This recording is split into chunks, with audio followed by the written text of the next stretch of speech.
if you want to own land, number one, you have to pay off all your existing debt first. Yes or no? No. I mean, it comes down to debt to income ratio. That's what banks, mortgage companies will look at is like, hey, where do you fall in that debt to income ratio? I know a lot of them like to be at 30 to 40% debt to income. I've heard of programs going up to 50%. So really, that's where you start out with, and that's simple. You take your income and subtract what it is that your debt is, and they come up with that. But I would highly recommend just get with a professional in that mortgage or banking industry, and they will walk you through that, at what they look at, and they'll tell you, okay, hey, you're here. We can make this happen, or hey, we need to do this, this, and this to get you to where you want, right? And that's probably the best and first step I would do. Okay, so we get to that point. Now, what do you recommend? Because we know the interest rates on everything is higher. We know that what are mortgage rates are like 7.5%. Yeah, it's 7s, 8 I've heard of. Now that's if you're buying. So the question is, and I know that's it's not a yes or no, but buy a house with land or buy land on its own. What are the differences there? Well, personally, I guess it depends on your situation. So if your goal is just to hunt and maybe build someday, well, then, stay living where you're at and buy that land and be set up. If you really want to live in the house and hope there's some land on there or buy some land separate, that's a whole nother conversation. Your interest rates typically are going to be a little bit better. Your lending opportunities are going to be a little better with the house because there's more programs for that. There's government programs for buying a house and maybe with land, depending on how much acreage versus just land. Typically, you can buy it with a lower down payment if there's a house there versus with just land. Then a lot of times they're going to require 20 to 25% down. That's what I was getting at. Because like on a house, you can put down as little as what, 4 or 5%? Almost zero as some of these government programs. But you're not doing that on land. I've never heard of it. Yeah. So I know of some that once in a while you'll hear of 10 or 15% down. But on a house, that's usually on that. That's more of a conventional financing. So usually it's 3.3% to 5% down on a house. So what are you looking at? Let's say I want to go out and there's 40 acres and I just want to buy that land. I'm not getting a 30-year mortgage on that. I mean, what is the loan situation on just I know there's different types of programs, but yeah. What am I looking at if that's the route I want to take? So a lot of times what they'll do is you can do adjustable rate. You might do it for 3 years, but it's based on a 30-year or a 20-year or something like that to keep your payments down. But then you either at the end of that 3 years or 5 years, you're going to need to refinance it, pay it off, do something else with it. So, I bought land in different ways like that. I mean, I typically, like right now with these rates being this high, historically, they're not going to typically stay this high. So I'm not too afraid to buy right now. I'd actually prefer to buy right now because it's slowing down a bit. So it means I can maybe actually get some money off or get a better buy and know that I'm going to refinance in a couple 2 to 3 years. So that's the catch-22. Right now let's just use some numbers here. Right now, I'm talking about a small property in our area. Where you guys live might be different, but let's just say that property is $200,000. I'm going out and I'm getting a loan on that at 7.5%, 8.5%, which seems high. Right. Pretty much hedging my bets that a few years from now, that interest rate's going to be lower, but that land price is going to be a lot higher. Correct. And that's what I'm hedging my bet on. When it was 3% and 4%, everything sold, Dan, like everything. The worst of the worst properties sold. I mean, we didn't see inspections. We didn't see anything. It was all about whatever the seller wanted. Now that trend is starting to reverse, and it's becoming more of a buyer's market, right? We're seeing inspections. We're seeing these things. So I would 100% take a chance now on these rates that they're going to come down and know that I'm going to get a little better buy now, but that land value is only going to go up at a pretty good rate. And that's a warning that another friend of mine had given me. That he said, if you know anybody who wants to buy, not to panic them, but right now is actually probably the time. It is. Yeah. There's the least amount of buyers out there that we've had. There's still a shortage of properties, and that's why we're not seeing just like a huge drop off. If there was an influx of a bunch of properties, well, that would be a different conversation. But right now, there's still a shortage of all types of properties. But the one thing I will say is the properties that would sell because it didn't matter because the market was so great, now they're starting to set, right? So those top tier properties that everybody wants will still sell right now. It's the properties that nobody wanted before, but they bought them just because the money was 3%. And they wanted something. Now, those are the ones that are sitting, and that's where I would jump on and get that property, because that's where you're going to get that deal and be able to make a move on it. Coming up next, DDH Properties producer Dave Gilane reintroduces his dad to bow hunting after a nearly 40-year hiatus. You're watching Deer and Deer Hunting Properties. Welcome back to Deer and Deer Hunting Properties. Now we're headed to a small property in central Wisconsin where DDH Properties producer Dave Gilane takes his dad out hunting for the first time in roughly 40 years. Let's see if he's a little rusty.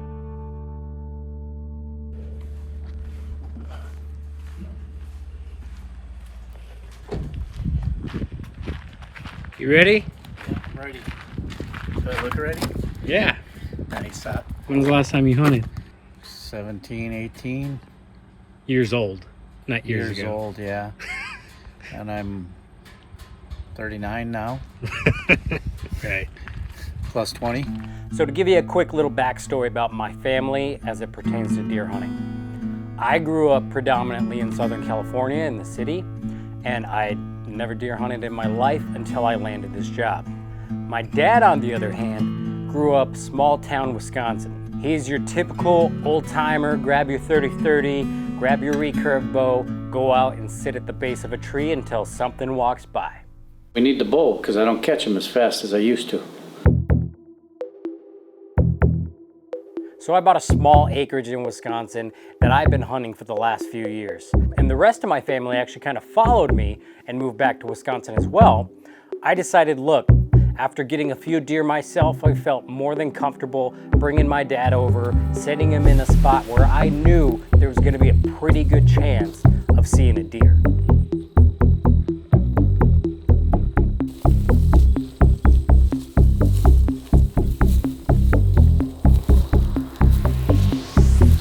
Of course, my dad had his sights set on the biggest buck in town, but for the most part, we're just looking to fill the freezer. First good animal, doe, buck, small buck, big buck, doesn't matter. Whatever he wanted to shoot, we were gonna shoot, and we were going to be happy. So how different is this from when you used to hunt at 17? I used to go out with a regular bow and arrow. So you actually hunted with a recurve bow. It's a recurve bow. Did you ever kill anything? Nah, I never even got close with the arrow, so I gave up bow. I've been trained not to shoot a crossbow past 40 yards, so I told him at most 40 yards, but shoot for 30 yards if we can. And I knew I put us in a position to where a 30-yard shot should not have been a problem.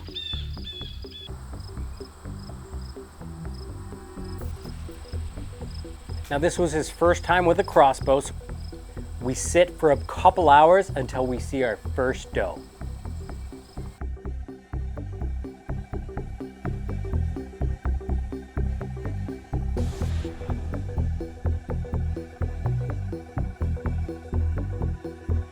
Now she pops out of our woods to our west and goes straight to the cornfield in front of the blind. The edge of the cornfield is right at 45 yards.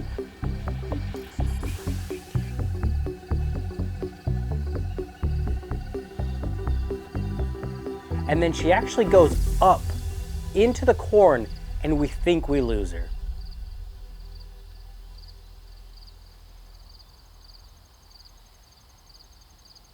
But we didn't. Only a few seconds later, she pops out and she starts heading right towards the blind.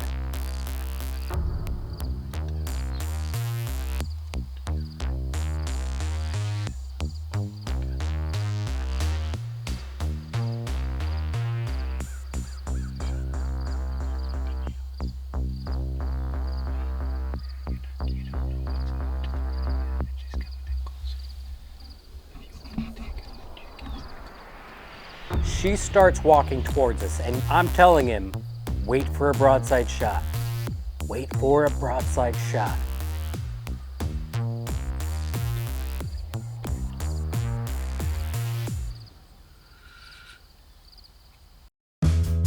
Deer and Deer Hunting Properties is brought to you by Orion Hunting Products, America's #1 modular deer blind.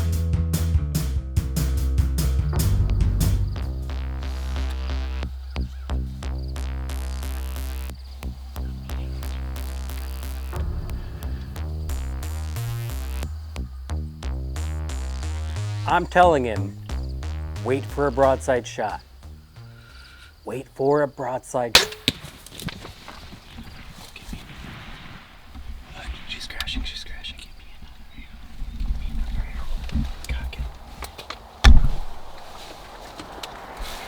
I'm filming, expecting her to keep walking, and then all I hear is the crossbow go off. Now, not the shot that I wanted him to take, but at the end of the day, luck was on his side. That doe dipped perfectly into that arrow. It went in and came out on the other side without hitting any guts at all. It got to the point to where it was going to be pretty dark, and we got out of the blind to go recover the doe, and she was only 30 yards up the corn rows. Right. How's it feel killing a deer after I'm on film. 25 plus years? That's pretty cool. Right there. There it is. There's your arrow.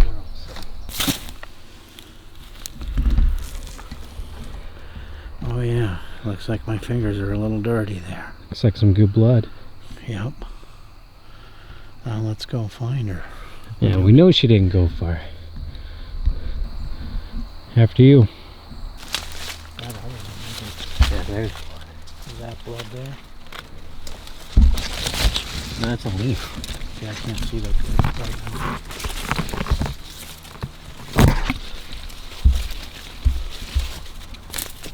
I'm gonna say she's right in here. There she is. Found her? Found her. There she is. Oh, that's a big doe. Is it? Yeah. Nice. Oh yeah, there's a shot.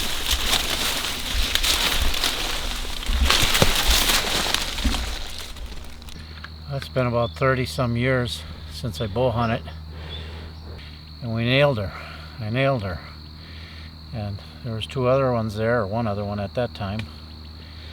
She kind of ran off to the side, was able to reload, but she came back out, almost had a shot, but then she stuck her head in the corn and must have been moseying around, found this one and spooked, and they took off running. It looked like I was going to have two there within 20 minutes, so, but no horns, but it's okay. We got one. It was almost too easy. Well, let's fast forward a year and see if it's just as easy the next time. Okay, so last year, me and my dad were here. Shot his first doe after how many years? Oh, 20 some, easily. Oh, longer than that. Oh, 30 some, almost 40. 30 some years. He doesn't know how old he is. That's okay. This year, we got a really good chance at bagging a buck for him. His last buck was when he was how old? Oh, my last buck, I was probably about 16, 17. 16, 17 years old, and you're... I'm gonna 67? be no, I'm gonna be 60 in a couple weeks. I just look like I'm 39 still. Okay, so 16, 17, 60 years now. We're talking a 43-year difference between his first buck, which was a nice little 8-pointer, little basket 8, beautiful first buck. About like that. Let's see what his second buck's gonna be. Let's get after it. About like that.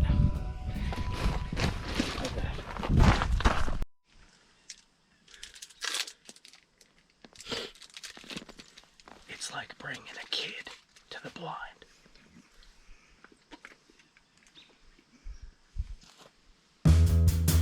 Deer and Deer Hunting Properties is brought to you by Spy Point Trail Cameras.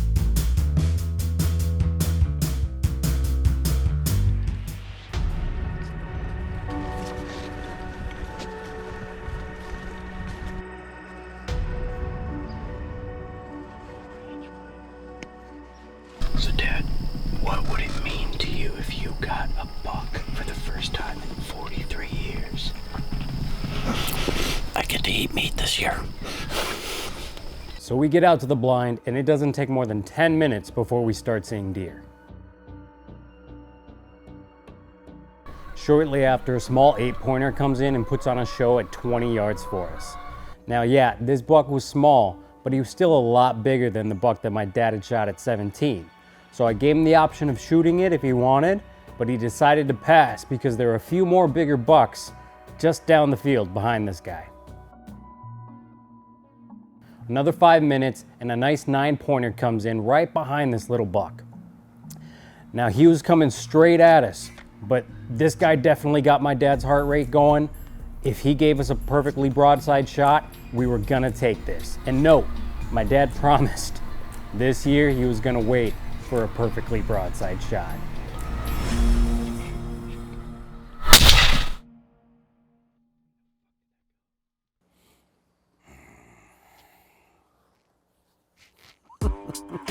Well, what ended up happening was, one, my dad rushed the shot.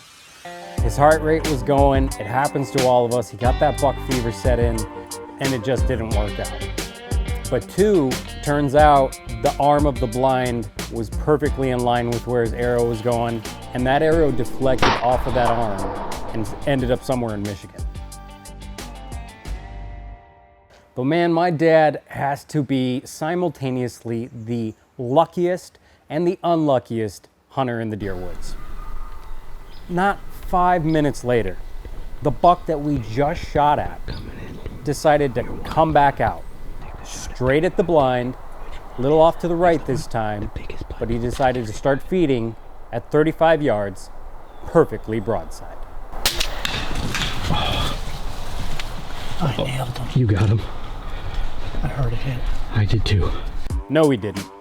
What we heard was that arrow hitting a tree behind that deer after giving him a haircut.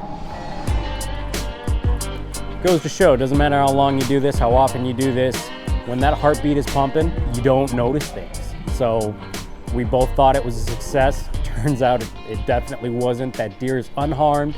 He's okay. Can't say the same for my dad. I don't think you're gonna find that one. So, Dad, what lesson did you learn today? I learned, look where you're aiming your arrow, not just through the sights, but where your arrow is actually the path of direction in front of the arrow. You got to pay attention. Focus. But you know what? After these lessons learned and after a lot of practicing in the upcoming off season, my dad will get one. It's just a matter of time. And either way, you can never beat making memories out in the deer woods with your dad.